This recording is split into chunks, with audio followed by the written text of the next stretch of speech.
My first job this morning is to give you an overview of Climate Action Strathaven and why we got started. So we first met as a group 5 years ago, following a post to Strathaven Facebook page. Who's interested in getting together to talk about the climate crisis? And amazingly, 8 people turned up, which we were very happy with. Initially inspired by groups like Extinction Rebellion, Fridays for Future, and Greta Thunberg, we started off protesting at Strathaven Castle, writing letters to politicians, and generally trying to make some noise. While we made some progress in that regard, including at COP26, we quickly realised the opportunity and in fact the need to just get on and do carbon reducing stuff ourselves, to run projects that directly made a difference. These were very often based on something missing in the town. No bike shop, no problem. One of the first things we did was to set up a pop-up bike repair shop during COVID. 42 bikes repaired on a single Saturday morning by 8 volunteer mechanics. People were queued up and down the street. It was really the first chance to get out during COVID. That was part of it. But it was electric. And a light bulb came on for us. The immense power of the community to make things happen. And the community aspect has been central to what we've been doing ever since. This morning, you'll be hearing from my fellow Stravonians about the projects that we run. And I'm delighted now to hand over, firstly, to our programme manager, Alison, who's going to tell you all about our 3C bus project.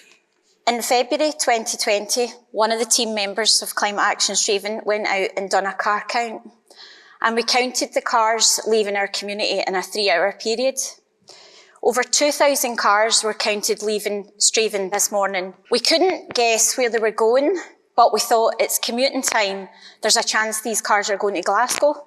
So with that count, we then said, let's ask our community, if there was a bus, would you consider ditching the car? So we put a community survey out, and 85% of the participants that took place said, yeah, we would consider ditching the car.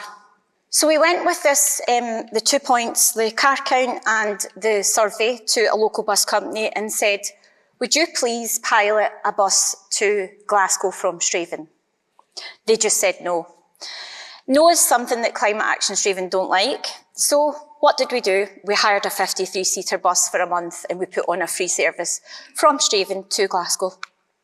This was well received in our community. Following this pilot, the hub door just kept opening and our community kept saying, is the Glasgow bus starting? When's the Glasgow bus starting? Did you manage to launch a bus? And it went on and on and on. So with that, we were like, this community wants that. They had an appetite. They were listening and they actually wanted to buy in. So in 2022, we set about becoming a bus operator and we launched our own bus. One of the proudest moments that we've all probably had, all of us here on the stage, was in the 10th of October 2022, when we launched the 3C bus service from Strathaven to Glasgow via Stonehouse. We ran 10 times a day, and the minute the bus turned up to do the very first run, our community came. It was absolutely amazing. Me and Tom especially were like standing like, oh my goodness, we've got lots of passengers. With that, in February 2023, we had nearly issued 20,000 fares. It was mind-blowing. Our Facebook was exploding. Our community was wanting more. They were saying our buses were full. They were asking us, could we get this time? Could we get this time? We were hearing from students saying, if you put a bus on at this time, I'll get to my lecture, or I can go to after university activities and get if you put on a later bus. So with that, we listened, and in August 2023, we added a second bus. Now, when I say bus, I'm meaning our first bus was a 53-seater, our second bus was a 59-seater. We're not meaning a minibus. In April 2024, we decided to move away from a Section 22 bus permit because we wanted to play with the big boys. So Climate Action Strathaven applied to the Traffic Commissioner to become a full bus operator. This was granted. Still, our community came. They still wanted more. We listened once again in October 2024. We added a third bus and we increased our service to 34 times a day. That is 34 times a day from Strathaven to Glasgow return. Don't just take my word for it. I'd like you to introduce you to our passengers. We have Grace and Mary.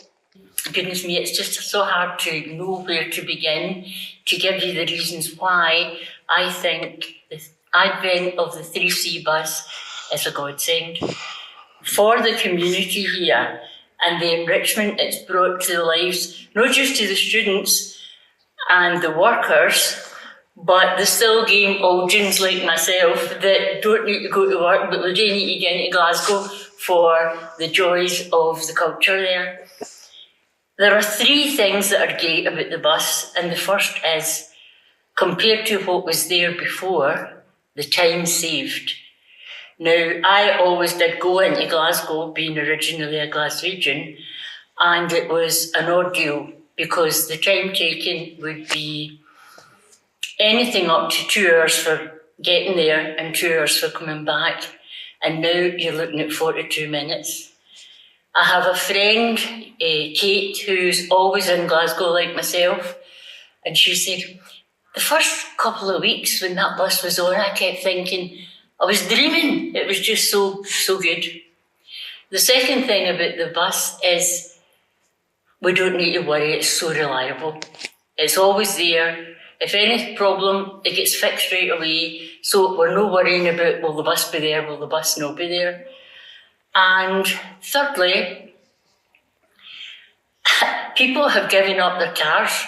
They all fell up the screw for me. Pat has given up his car because he uses the 3C 3 times a week.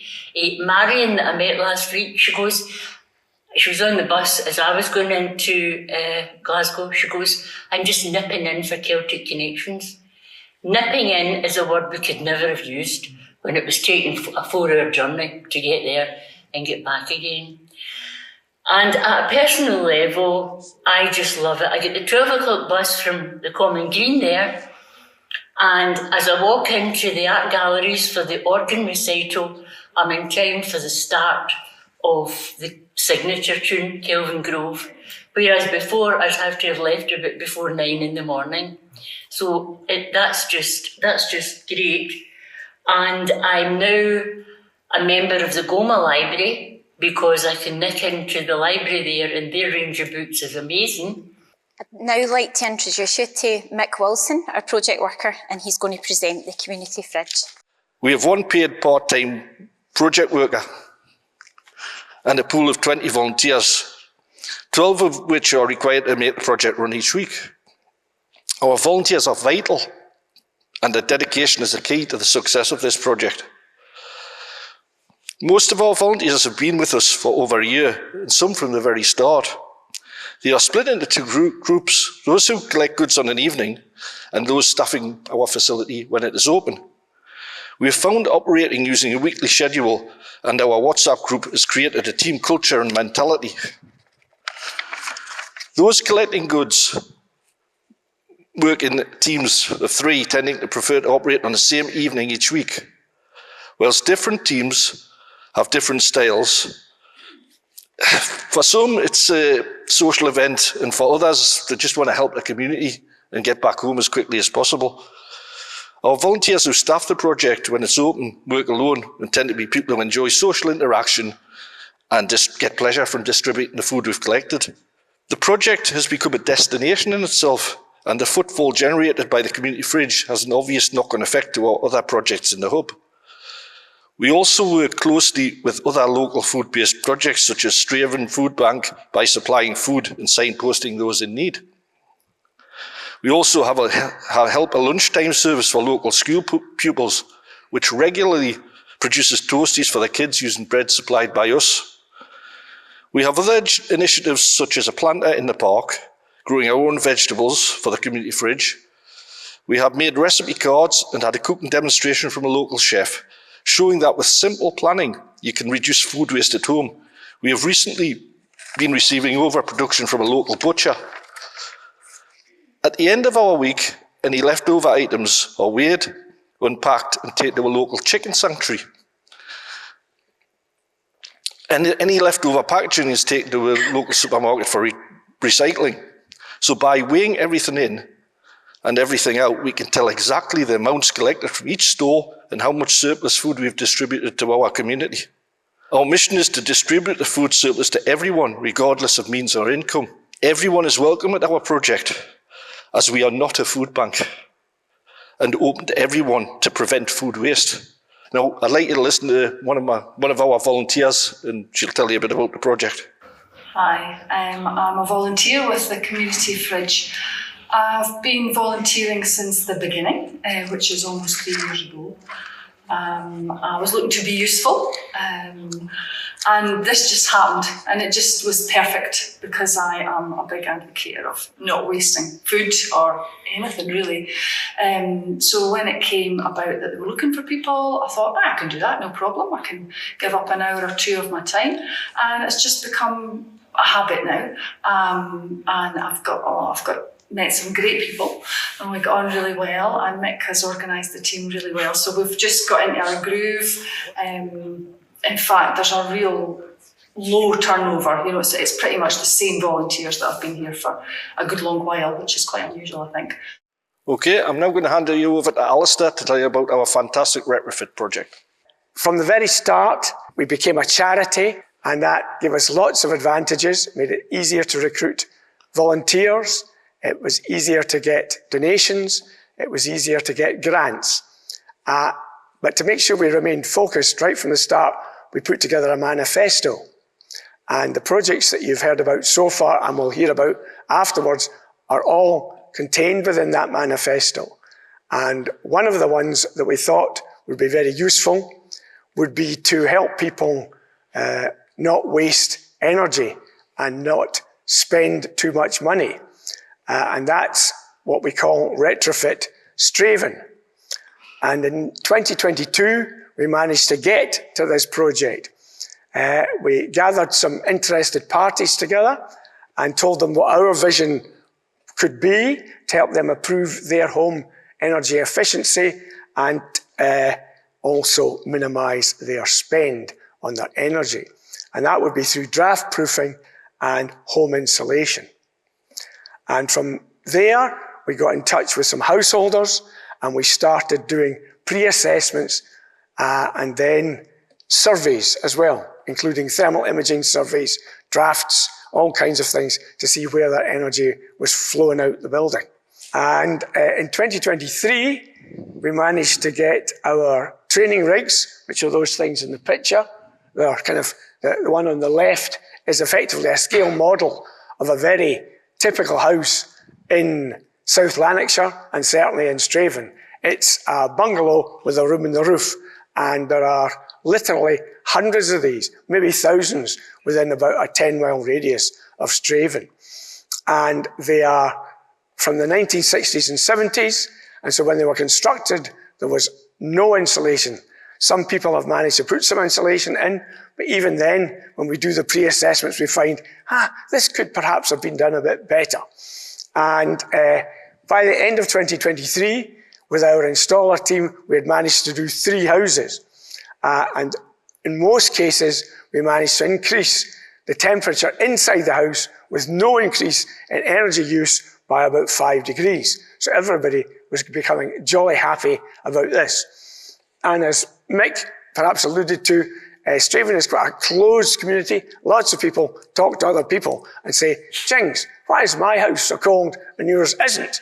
And so that certainly helped get things moving. So it's a massive opportunity. Retrofitting people's houses is the business. This stops wasting energy. It minimises carbon emissions. It just does everything. And so as I mentioned earlier, there's hundreds of these bungalows, and not many of them are in a good nick. So we run regular pop-ups. That's what the pictures at the bottom are, where people come in to our hub and we explain to them about all kinds of things, including things we can't do, but we signpost them to people who can help them out, like solar thermal, solar PV, heat pumps, all that kind of stuff. But the key thing for any of these is to have your house insulated. It doesn't matter how big a heat pump you fit. If all the heat's just flying out the windows and doors and floor, then nothing happens. It's a waste of time. So in 2024, that's last year, we managed to install 30 homes. And we're just a wee organisation at the moment. We've got an installer team of 2 people. And so you can just see what the opportunity is to help the people around about us. Thanks, Alistair. Retrofit's always interesting to hear about. Alison mentioned the 3C bus earlier, and that's one of our big projects, but we do a lot of other projects which are, you would look at the smaller, but a lot of them are focused on sustainable transport and trying to encourage the local community to behave differently in terms of transport. One of the first things that kicked us off, as Tom mentioned at the beginning, was the bike repair shop. Now, we launched that in 2020. I wasn't involved in that time. I got involved as a trustee in 2023 after answering an advert in the paper I was producing at the time, which is an odd way to become a trustee. But 2020, when the bike repair shop launched, it was launched in an old building on the edge of the town. And as Tom mentioned, the first response was fantastic, with 42 bikes being repaired in one day. In 2023, we bought the bike repair shop into our own hub and set it up as a bike repair unit. And we've now got mechanics available 3 days a week. And in 2024, we serviced over 290 bikes, which means that that's 290 bikes that are still being used on the roads, and it's an alternative way of travel for people. We also introduced in 2021 e-bike hire, and that was when the hub opened, and we were able to get e-bikes in there. That ensures that people can go on longer journeys locally. Anybody with slight mobility issues or who feels uncomfortable on a bike or is a long time since we're using a bike, the e-bikes are there for them to hire, and we're getting a good take-up in that. And in 2024, there was 1,055 days of e-bike hire. The other thing we do is bike sales, because a lot of bikes are languishing in sheds and garages and lockups and so forth. And we encourage people to bring bikes in, donate them to us, and our qualified, skilled mechanics repair them, restore them, get them back so they're usable. And that means that people have got an economic way of getting access to a bike in Strathaven. They don't have to drive 7 or 8 miles to Halfords to buy a bike there. They can get one locally. And there's lots of families come in with kids to get their first bikes. And you see them out and about round about the town. In 2024, we sold over 150 bikes, which for a charity it's a remarkable figure to get up to. One of the other things we look at in terms of sustainable transport is car hire. Now, the cars tend to spend roughly about 95% of their time sitting in drives. And what we're trying to do is to encourage people either not to have a second car or to get rid of the car that they've got if they don't use it regularly and access car hire from within our community. It was introduced originally as car share, but when we got the hub, we realised there was another way of doing it. We've now got 3 cars which are available to hire, and the feedback we're getting from that service is excellent. And in 2024, we facilitated 445 days of car hire. Another thing we're encouraging is the refill, which is, it was originally when it was launched in Strathaven, it was a company called Time to Fill, which took up space in our hub. People could come in and regularly refill in washing up liquid or sanitizer or whatever. That business moved out of our hub and then moved back again, and then eventually we took it over in 2024 and we renamed it Strathaven Refill by Cass. The aim is to reduce plastic use, to reduce plastic waste, and to encourage people to use bottles and containers that they've got to come in and refill locally. Again, reducing transport and reducing waste. Another big area is tree planting. As everybody knows, planting trees is a good way of managing climate change, and they help increase biodiversity in the local area. Our first tree plant in 2022 was with trees provided by the Woodland Trust, and each year we receive at least 420 trees, and South Lanarkshire Council is really helpful in giving us access to land in which to plant these trees. And it's fantastic to watch when the amazing volunteers go out on a day and plant a whole load of trees in an area around about Strathaven. In 2023, we planted 840 trees, and in 2024, we planted a further 520 trees in Strathaven. So you can't really move in Strathaven for trees now. It's nice. Litter picks is a big thing as well. As everybody knows, litter's a major issue. The first cast litter pick was in May 2023 during Climate Week. We had a Climate Week, obviously for a week, with a whole lot of presentations and talks and activities. And one of these was the litter pick. We've established a regular series of litter pick, and it's one of the easiest ways to make a big impact in the community, reducing the amount of litter for animals to get caught in, and just improving the appearance of the environment. Hi again. How do our projects stack up? Climate Action Strathaven in 2025 are focusing on financial sustainability. So the 3C bus service, that generates an income for us, and it allows us to cover some of our core costs. The e-bike hire is another one, and we own our fleet, so that's an income generator for us. Refill station, Les mentioned that we purchased that from a local business owner. Again, it generates income. Hopefully Retrofit Strathaven will go into the left column as well. With that one, we're a charity first and foremost, and with that one we had to convince our community to allow us into their castle, because we all know that everyone's home is their castle. And the first 3 homes we actually had to heavily reduce the cost so that we then had a portfolio.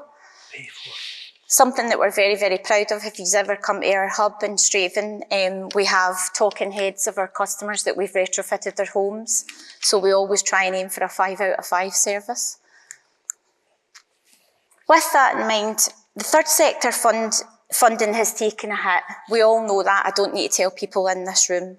But we're still very, very tempted to rely on grants. Climate Action Strathaven in 2025 are trying to move away from that. And this is why we put in the hard work. This is why our bus is on the road 16 hours a day. This is why we keep listening to our community and giving them what they want. Our take is that you need to find, for other charities that are in the room today listening to us, we're not saying we've got all the answers, because we don't. We learn every single day. But you need to find a way to cover your core costs, and we're really working hard strategically to do that. Learning from CAS, I would say determine the demand out there in your community. If I take you back to 2020, where at 6 AM you're counting cars, that's your research.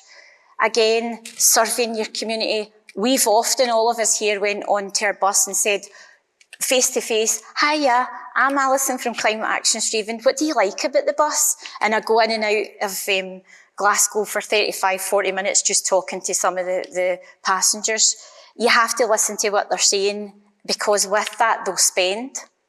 I learnt really early on as well, because I was new to the third sector in 2022, you need to think like a business. We're not a business, because first and foremost we're a charity. So finally, I just wanted to take the opportunity to pay tribute to our fantastic volunteers, staff and trustees, and to the general community in Strathaven who make it possible for us to operate. As I said earlier, the community is absolutely central to everything that we do. So there is a very long way to go in terms of climate action. And sometimes we've kind of moved away a little bit from the actual direct action, but that's okay. I said at the start, there's room out there for all different types of operators and organisations to get involved in the climate message, whether it's Extinction Rebellion, Just Stop Oil, or community groups like us. And I do think community groups like us are very central, and like you, are very central to what's needed. We are collectively in deep trouble, but with communities like ours and like you, we can do so much to reduce carbon use and to act as a catalyst for change. In case you need any further inspiration, it's worth remembering who we're doing this for. How terrible would it be if future generations don't get to go out and play in the snow? So get together with your communities, friends and families, work out what's needed in your area and just go on and do it. And if you haven't already, take the opportunity to go out and join SCVO at their desk out in the foyer. And most importantly, it turns out that climate action doesn't have to represent sacrifice. It doesn't have to be seen as a bad thing. Climate action can enrich the lives of locals rather than constrain them. Thank you very much.